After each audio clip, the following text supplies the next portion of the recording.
Do you understand the words that are coming out of my mouth? Quiet, numbskulls, I'm broadcasting. Can we get serious now? One thing that did happen during the 60s was some music of an unusual or experimental nature did get recorded and did get released.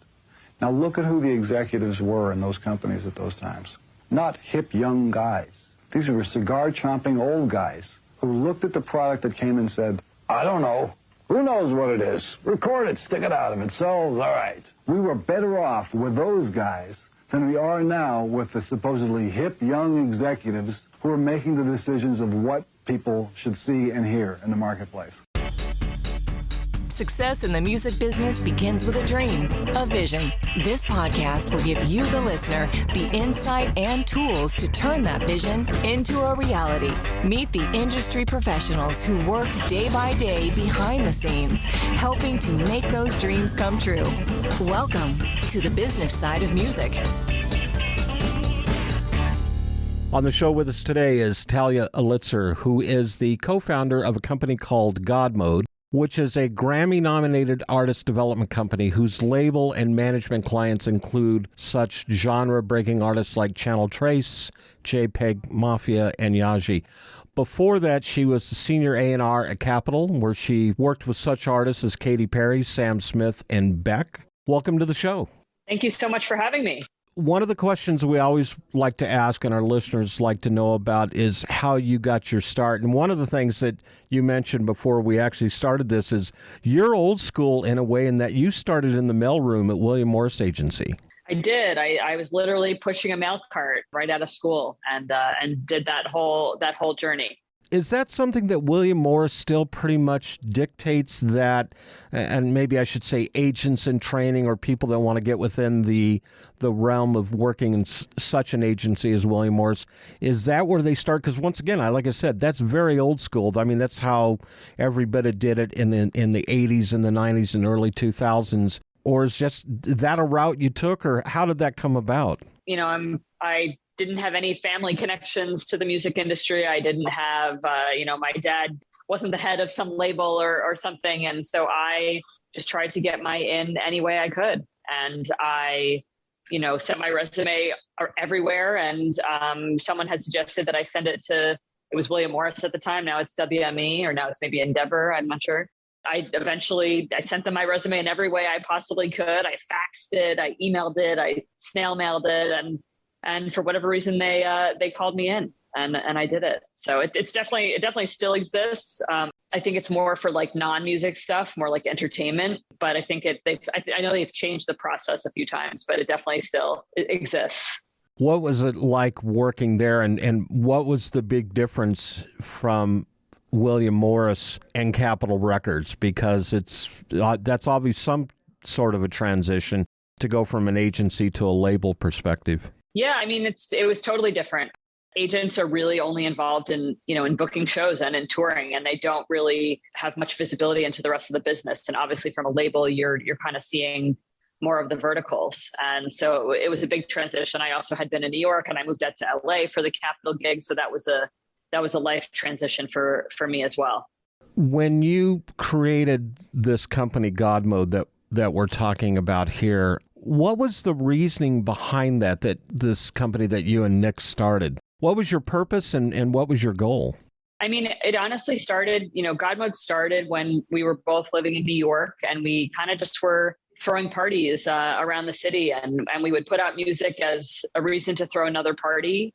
We kind of had a nice scene going on there. And then I moved out to LA to take the gig in Capitol, and this artist had sent us an unsolicited email, and we answered it, and it kind of became the first artist that we were managing him, and we put out his first CP and then helped him along the way. And it kind of, that was sort of the catalyst to what Godmode is today. And I was doing that all while I was, it was my side hustle while I was at Capitol. And so it was, it was a fun thing we were doing that turned into a real thing. And we kind of just figured out that that's what we wanted to do. And while I was at Capitol and while I was at WME, even, it was, they sign a lot of artists, and they kind of wait and see what happens. If it works, great. If it doesn't, on to the next. And for me and for Nick, we just, we just really believe that if you put a lot of time and a lot of thought and a lot of strategy into something, that it really pays off. And we didn't want to be a company that just signed a bunch of stuff. And so that was sort of the original impetus to starting the company. I know from my label years, it was you pretty much, and I work out of the Nashville area, and that's where the labels I worked for are based out of. So we always called them hat acts. You had the hat, you slid the artist underneath, and as long as the artist fit the hat, you know, you kept them. But the minute that they didn't fit the hat, you didn't get rid of the hat, you got rid of the artist. And so it's that same thing. You're kind of throwing things against the wall to see what's going to stick. And it's really, from my perspective especially, it's not something that's real fair or equitable for those artists that are wanting to have a career. No, it's honestly, you know, I think now more, I mean, this was always an element in A&R even, you know, many years ago, but now I think what's called, you know, research A&R is kind of the only way that people sign artists. And it's really just if the data says that, oh, it's a thing that's already working, rather than signing something that could potentially work. And for me, like, that just wasn't, you know, that's not what I wanted to do. If I wanted to look at numbers all day, I would have, you know, worked at Goldman right out of school and made a lot more money than what I was making in the music business. That model just kind of doesn't exist anymore at those companies. So, and that's why I wanted to work in music, was to work on music. And we talk about that with the labels, that business model not working anymore. Let's talk about Godmode, because is this something that you saw there was a big hole, a big void that needed to be filled? Or were you seeing other elements out there of what other people were doing that maybe just quite hadn't come together? Yeah, I mean, it was really coming from the idea that, like, instead of just signing a bunch of stuff and seeing what sticks, it was more just like, let's actually sign a few things and put a lot of time and energy and money into those things and watch how they flourish. And, you know, most of the artists that we work with from, you know, before they even release music. And, you know, now they're, you know, globally touring artists playing all the major festivals. We were talking about Coachella a few minutes ago, like getting ready for all that. And that's very gratifying. It's to really build and help them grow and really build their businesses thoughtfully. How do you find those acts that you bring on board and you sign to your companies? What's that search process like? It totally varies. Some of them I found on Instagram. Some of them have been referrals. Some of them, it's really totally random, but, you know, it's all online these days. What are you looking for when you look for an artist? Is it based on the numbers? You know, we talk about that a lot on different episodes of, you know, how many followers you have, how many streams do you have, how many downloads are what is that vetting process, or is that even part of it? Or does it simply come down to the music? No, I mean, it's definitely a part of it. I think, you know, to be an artist in 2022, you have to be engaging in that sort of stuff. I'm not super obsessed with the number of followers and all that kind of stuff, because I don't think that necessarily indicates that you're going to stream music or you're going to have a career. I've worked with artists who have many, many millions of followers, but, you know, it's still hard for them to get people to care. But it's definitely an important element to the larger picture. And I wouldn't work with someone who was, you know, not open to working that way. When you start focusing on building their career, I'm assuming it's not just one thing and it's more multifaceted. Do you find the sweet spots for each of your clients, or is this something you help build, maybe help them discover, or do they bring it all to the table from the beginning? No, I think oftentimes artists don't know what's the most special thing about themselves. And it's a lot of what our job is to identify that or help identify that and then shine a light on it.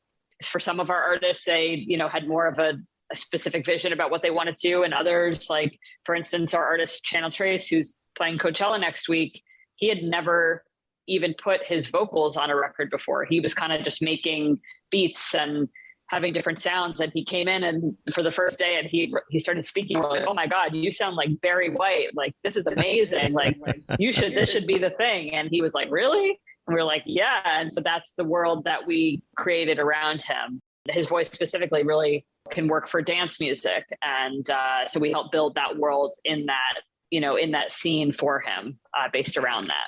I know one of the other things that you had mentioned in your bio and we have in our show notes is that you talk about that labels aren't the ones pulling the strings. Now, you and I both have label background, and that's one of the things that for years, and well, let's say this, that's one of the things for decades that record labels, they really did control all the strings. And the artist was pretty much for lack of better terms, they were a puppet. You did whatever the label wanted you to do.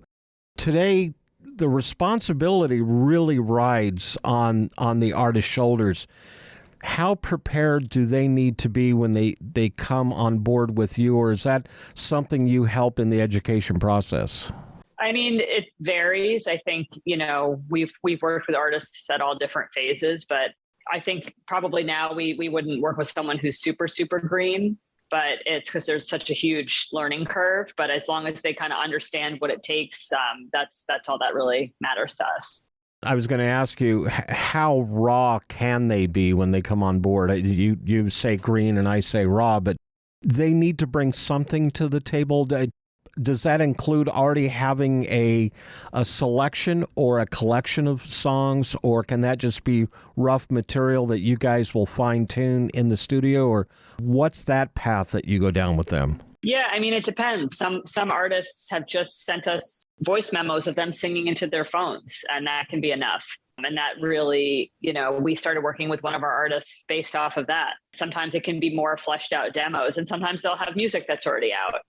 Anyone can write and produce music from their phones these days. So it's very easy for people to have, ideas. And even if they're not totally there, it's easier to do. But yeah, it kind of varies for us. We don't have like a set standard. Hey, this is Amira Alvarez, founder and CEO of The Unstoppable Woman. And I'm sitting here with my pal, Bob Bender, sharing my expertise and wisdom here on the business side of music. Stay tuned. You're listening to the business side of music. Hey, I'd like you to check out my buddy John Adams' company, Money Concepts. As a musician, you have a dream. That vision is what success looks like for you. Though it's not only about the money, money is absolutely part of it. Whether you've been extremely successful or you're just striving to maintain a regular cash flow, you do need a plan. Money Concepts can help you develop a customized plan to achieve the financial stability and the success you want. For over 40 years, Money Concepts has been providing holistic financial planning services to the individuals, families, and business owners. As an independent firm, Money Concepts and their associates are committed to always represent the best interest of their client. It's really about a committed, benevolent interest in them personally. This independence, coupled with that committed, benevolent interest, means that they represent you, the client, not a product supplier. It's not about selling products. It's about helping you achieve success. To learn how this can benefit you, contact my buddy, John Adams, with Money Concepts at 737-867-9309. That's 737-867-9309. You can also email John at jadams@moneyconcepts.com. Whether you consider yourself a musician or not, music is all around us, and it affects our everyday lives. Whether it's background music influencing our shopping habits in a store, organ music adding the vibe to a baseball game, or a playlist convincing us to keep going on that last mile of a run. I'm Mindy Peterson, host of the podcast Enhance Life with Music, where we take a holistic look at music's benefits through the lens of science and medicine, entertainment, and business. You can find me and Enhance Life with Music at mpetersonmusic.com/podcast or wherever you get your audio. Hi, everyone. I'm Larry Butler, and I want to send you a free digital copy of my new book, The Singer-Songwriter Rulebook, 101 Ways to Help You Improve Your Chances of Success. That's right. Everything you need to know to launch your career as a singer-songwriter, all based on my 40 years in the live performance arena. And believe me, I've seen it all. In my book, you'll find the 10 things you have to deal with before even thinking about becoming a singer-songwriter performer. You'll also learn about the 5 things every singer-songwriter can do this weekend to make their live show better. 5 things I can guarantee that you are not doing already. Plus, there's tips on songwriting and staging, photo and video shoots, publishing, merch, dozens of other topics, all written for people who don't particularly like to read. And again, it's free. Just go to the Business Side of Music website homepage and look for my book cover. Click on it, and a free digital copy of my book will be yours. I'm Larry Butler, and I approve of this message. You're listening to the Business Side of Music. When you get the artist situated and in a position to really start evolving their career and moving down that path, is one of the first things you try to do is get them on the road? And if that is, where do you start with that when it comes to the live performance? It can sometimes. Sometimes yes, sometimes no. It depends. Like, for instance, our artist Jpeg Mafia, who is kind of like an alternative rapper, he has really made his career being a road dog, and he's toured a lot, and his live shows are really wild. It almost feels like a punk or a hardcore show being at one of his shows. And his shows are very exciting, and he really slogged it out, playing clubs, starting out really small. And he kind of had a scene in Baltimore where he was from originally, and then it grew from there. But yeah, it totally depends. Like, we have another artist named Channel Trace, who we purposely didn't have him play. We didn't spend $1 and didn't have him play a single show in this country until about a year into him releasing music. And that was on purpose, because we wanted kind of the buzz to trickle down from other places first. Was that a bit of development in the process with that artist in particular, getting them to that point? It just was more about like developing the profile, because, in the US, the US unfortunately doesn't have a lot of bigger outlets for music that isn't rap or pop music. And so it was easier for us, like in places like the UK or in Australia, there are a lot of incredible radio stations that are still relevant that really promote different kinds of music. And so we knew we could kind of dominate those first and then have people start hearing about it here. The pandemic, which is something that every one of us has talked about for the last 2 years, how has that affected your company in the beginning, and how did you navigate those waters and overcome those obstacles during really those unprecedented times? I mean, I felt very lucky to be a label as well as a manager, just to have different income sources. I had a lot of friends who are DJ managers and just made $0 for that time period.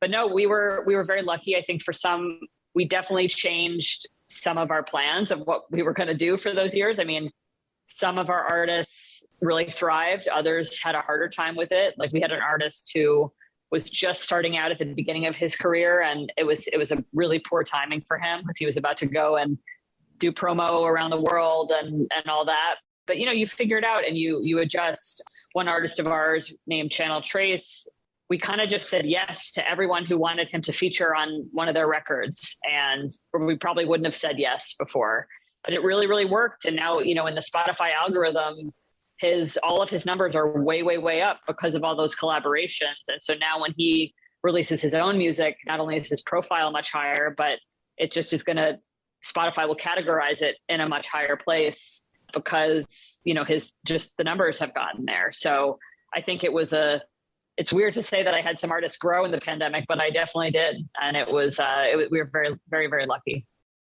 So exactly what is it that Godmode does? I mean, when you say artist development company, it's kind of a broad stroke of the brush.